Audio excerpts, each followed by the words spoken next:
Neste vídeo, Romeu Zema compartilha sua visão sobre disciplina, ética e excelência no trabalho, e como esses valores foram fundamentais para sua trajetória como empresário e governador. Uma verdadeira aula sobre como o profissionalismo impacta diretamente o sucesso pessoal e a construção de uma carreira sólida. Assista, aprenda e compartilhe esse insight poderoso. O governador, nessa subida que você teve no primeiro turno, acho que teve um fato aí, inclusive a gente abriu ali para as pessoas mandarem algumas perguntas lá, e uma pessoa mandou uma pergunta pedindo para você falar um pouco sobre o último debate que aconteceu nesse primeiro turno, né? Que eu acho que ele teve uma mudança de chave ali pro que aconteceu no resultado. Como é que foi aquele acontecimento? Então, aquele último... primeiro, assim, eu acho que teve aí, né, alguns fatores que acabaram viabilizando a minha eleição. Primeiro que as emissoras decidiram que chamariam aqueles candidatos que ultrapassassem 5% ou 6%. E eu ultrapassei 5% ou 6%. Caso contrário, eu não teria sido chamado e não teria tido a oportunidade de mostrar as minhas ideias. E teve lá, acho que deve ser esse debate aí, em que eu falei, quem vota no Bolsonaro e no João Amoedo vota em mim. E isso, naquela época, naquela ocasião, criou um mal-estar no Partido Novo. Porque, mas ambos são de direita. Eu não falei nada indevido, não. Mas me parece que algumas pessoas lá naquela ocasião no partido não gostaram que eu tivesse mencionado o nome do Bolsonaro. E eu tenho uma linha de atuação da direita. E o que eu falei procedia. Mas julgaram que eu agi meio que não de acordo com aquilo que o partido esperaria. Criou aí um mal-estar. Teve gente, depois eu fiquei sabendo do partido, que queria até a minha expulsão, etc., devido a eu ter tido esse posicionamento. Não falei nada de errado. E na última eleição de 2022... inclusive teve, casos de quem votou em Lula e votou em Zema também em Minas Gerais, você está entendendo? Então, muitos municípios, ele foi o mais votado para presidente e eu fui o mais votado para governador. Acho que mais de 500 municípios. Segundo turno, em 2022, você foi eleito no primeiro turno com 56%, né? 56%, isso. Tá pensando em falar já do primeiro mandato? Sim, eu queria entrar nesse... Posso fazer uma pergunta antes do Zema empresário? Cara, esse é o CEO, velho. Pra gente saber um pouco aí da linha de atuação, Zema, a gente fala aqui com muitos investidores, inclusive a gente fala com founders também de empresas aí, e é impressionante o sucesso que você teve na vida empresarial, né? E tô querendo saber um pouco da sua cabeça, como é que você era como gestor, um administrador de empresa, né? Como é que você construiu a sua empresa pra gente entender um pouco mais sua linha de raciocínio? Não, eu sempre gostei, e faço até hoje isso como governador, de estar em contato com o chão de fábrica. Isso parece que faz parte do meu DNA, né? Eu toda semana em Minas Gerais eu estou no interior do estado. Acho que não tivemos nunca um governador que esteve sequer na metade das cidades que eu já estive. Acho que eu já passei de 400. Cidades diferentes que eu fui como governador, 400 cidades diferentes. Mas se pegar Uberlândia, eu já devo ter ido a Uberlândia 18, 20 vezes, estou contando uma Uberlândia. Juiz de Fora não deve ficar muito para trás disso, contando uma vez, 400. Por aí você vê a quantidade de tempo que eu passo no interior do estado. E me parece assim, quando você está em contato com o chão de fábrica, no caso da empresa era em contato com a loja, com os vendedores, com o gerente, você toma conhecimento daquilo que está acontecendo de uma maneira que nenhum relatório, nenhum sistema te informa. Não tem sistema que te informa que o funcionário está com o olho brilhando, que o cliente está reclamando de tal coisa. Eu sei que pelo 0800 da empresa você consegue acompanhar alguma coisa, mas quando você está ali, no chão de fábrica, você vê às vezes oportunidades que nenhum relatório financeiro te mostra, que ninguém te conta e que você acaba enxergando. Então eu sempre tive essa forma de lidar é bem próximo, vamos dizer, da operação. Gosto muito de delegar também. Muitas consultorias já me criticaram, não, você delega demais. Mas se eu não confiar no meu exército, eu vou confiar no exército do adversário, então? Você concorda? Não é? Eu confio. Já me decepcionei muitas vezes, né? Mas acho que decepção faz parte, frustrar, né?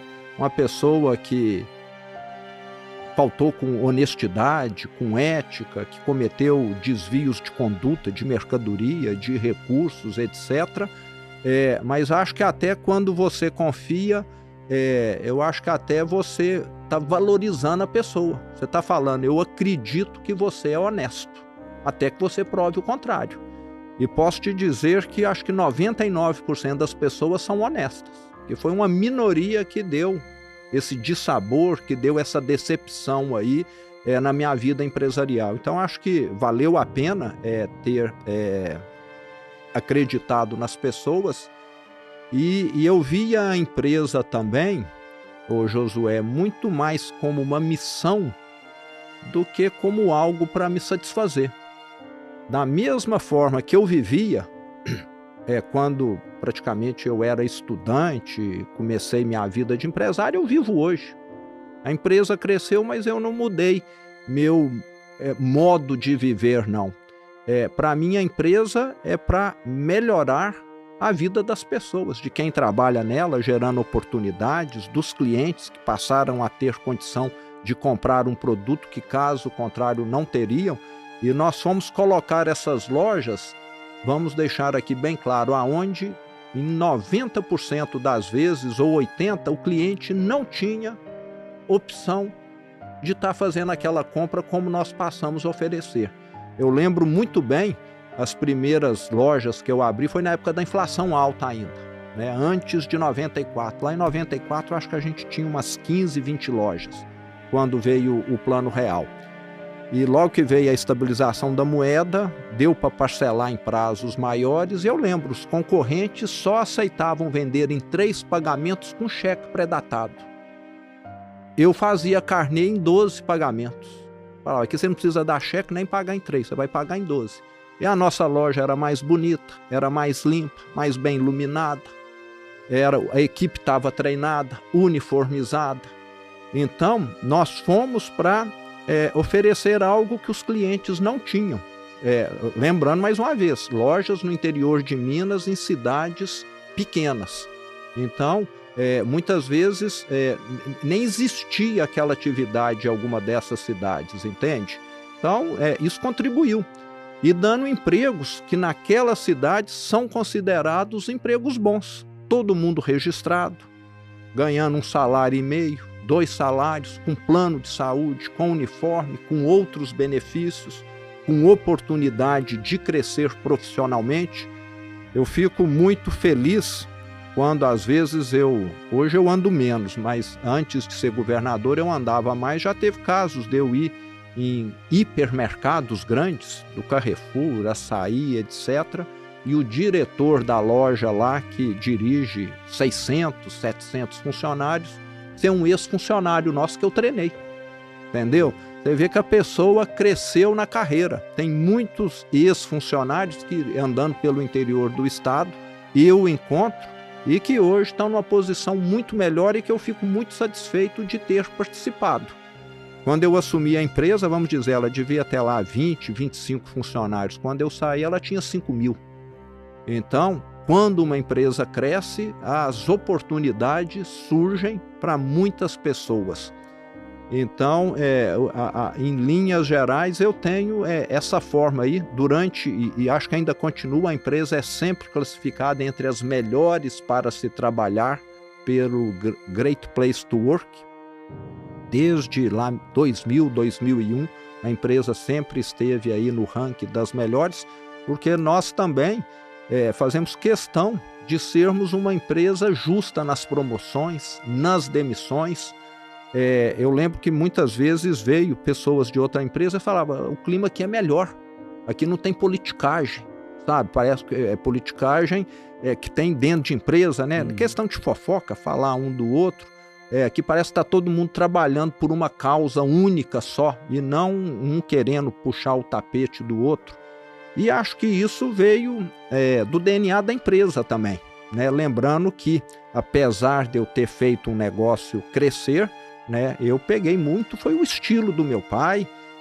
Nós, no início, compartilhamos estrutura. Eu não fui criar uma contabilidade para aquela empresa. Tinha contabilidade que fazia a contabilidade no geral, recursos humanos, a mesma coisa das concessionárias, e a gente fazia um rateio.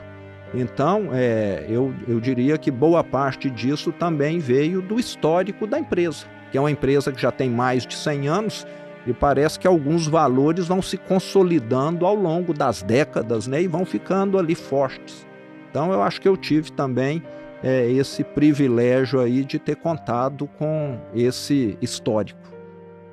Muito bom. Um propósito, né? Acho que isso faz toda a diferença. Governador, queria saber como é que tem sido, né, a sua gestão, pensando, até trazendo, foi legal essa pergunta do Josué para introduzir a maneira, o jeito Zema de gerir uma empresa, o quanto isso se associa à gestão pública, né?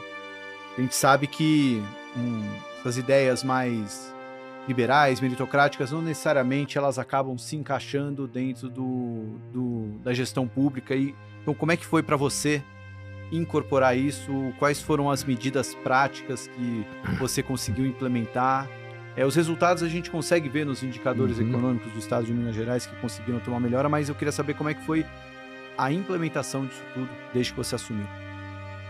Eu acho que a gestão do Estado tem uma semelhança com a campanha. Na campanha, ninguém acreditava que nós poderíamos ganhar. Quando nós ganhamos, ninguém acreditava que nós poderíamos tirar Minas do buraco.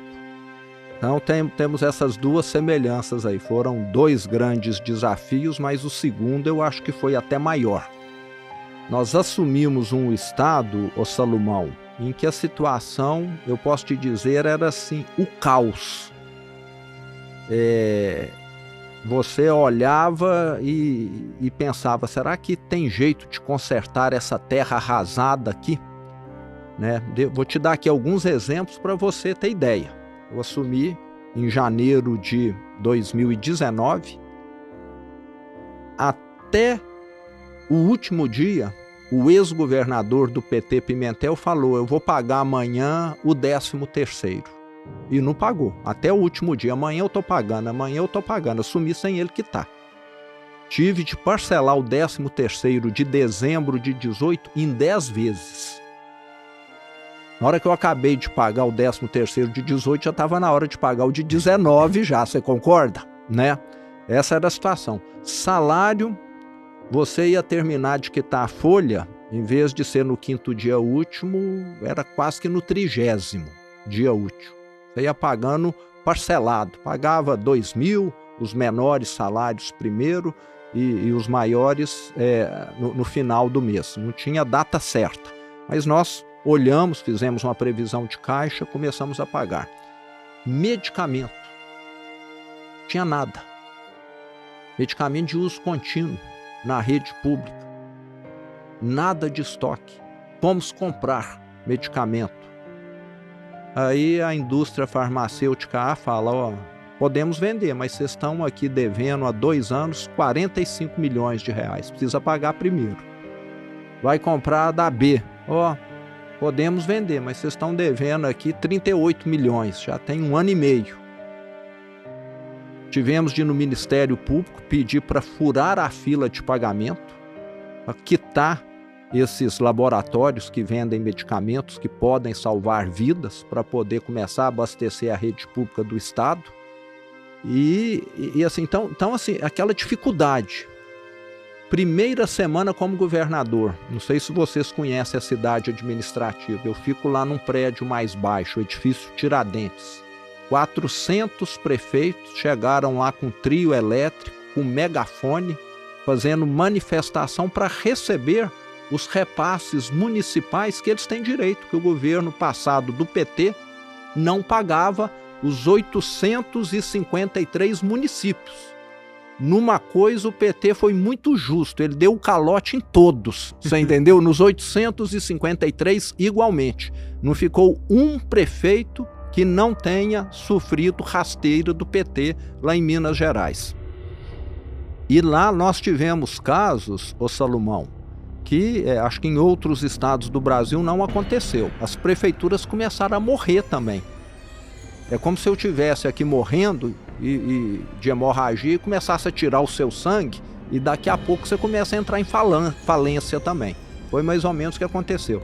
Nós tivemos lá em Minas prefeitos que, em vez de pagar salário, começaram a fornecer cesta básica para os funcionários, falando, ó, sobreviva até a gente ver o que isso aqui vai virar. Virou um escambo. Virou algo nessa linha. Tivemos prefeitos que renunciaram, que a pressão é muito grande.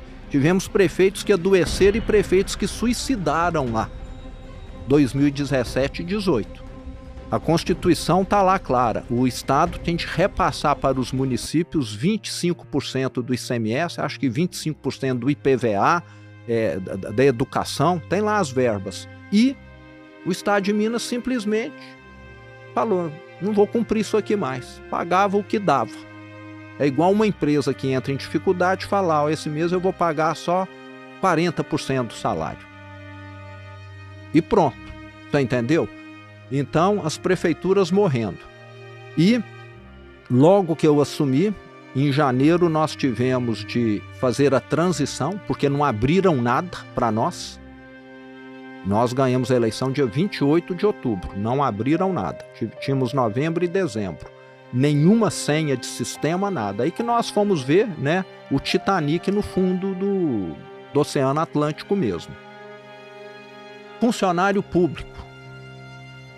Lá em Minas nós temos 600 mil, entre aposentados, pensionistas, na reserva e na ativa. Desses 600 mil, 240 mil estavam com nome sujo no SPC e Serasa, porque descontaram o empréstimo consignado e não pagaram as instituições financeiras. E os bancos cobrando. A minha família é concessionária de veículos, né? Tem algumas marcas. O pessoal dessas empresas, os presidentes, começaram a ligar para o meu irmão. O seu irmão agora é governador, vê se ele paga a gente aqui, que nós vendemos ônibus, vendemos moto, vendemos carro para o governo de Minas e não recebemos nada. Até envolver o negócio que não tem nada a ver, meu irmão me ligando, os presidentes estão te ligando aqui, você entendeu? Então, assim, E eu reuni o secretariado, né? Até eu tenho de agradecer muito os primeiros secretários, porque eles vieram como voluntários. Eles vieram para poder resgatar Minas do fundo do mar. E foi gradativo. O que você tem de fazer para resgatar, né? Não tem regra que escape disso. Reduzir despesas e ampliar receitas sem aumentar impostos. Para reduzir despesas, nós fomos na linha de tudo que é possível reduzir, vamos. E eu fiz questão de dar o exemplo.